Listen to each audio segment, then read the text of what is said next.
ગઈકાલ તારીખ 24/6 રોજ એલસીબીના એએસઆઈ જયદીપસિંહ પ્રવીણસિંહને એવી બાતમી મળેલી હતી કે દયાલ કસ્બા ગામ જે છે એ તરફથી બે ઈસમો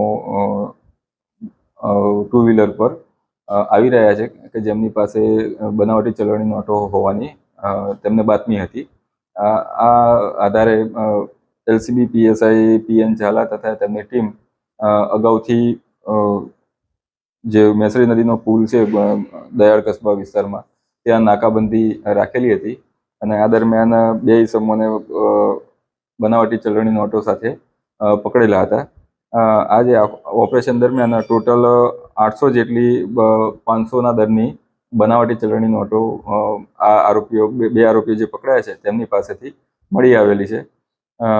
આ જે બે આરોપીઓ છે તેમાં એકનું નામ મોહસિન સબ્બીર સિંધા, મૂળ ગામ કાટાસાયણ, દાદાભાઈ ફળિયું, તાલુકો હાંસોટ, જિલ્લો ભરૂચ છે અને જે હાલ તાંદરજા અલમિનાર હાઇટ્સ વડોદરા શહેર ખાતે રહે છે.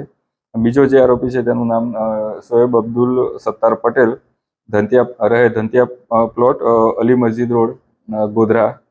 આ ઉપરાંત એક આરોપી વોન્ટેડ છે જેનું નામ છે ઇમરાન સબ્બીર સિંધા, મૂળ રહે કાટાસાયણ, દાદાભાઈ ફળિયું, હાંસોટ, જિલ્લો ભરૂચ, અને તે પણ તેના ભાઈની સાથે તાંદરજા અલમિનાર હાઇટ્સ ખાતે હાલ વસવાટ કરે છે. આ આરોપીઓ વિરુદ્ધ હાલ કાયદેસરની કાર્યવાહી કરી ગોધરા શહેર એ ડિવિઝન પોલીસ સ્ટેશન ખાતે બનાવટી ચલણી નોટો અનુસંધાને આઈપીસી કલમ 489 ખ 114 મુજબ ગુનો રજીસ્ટર કરવામાં આવેલો છે. હાલ તપાસ ચાલુ છે અને ક્યાંથી મેળવી છે, કઈ રીતના કોઈ જગ્યાએ વટાવી છે કે નહીં તે અંગેની તપાસ હાલ પોલીસ દ્વારા ચાલુ છે.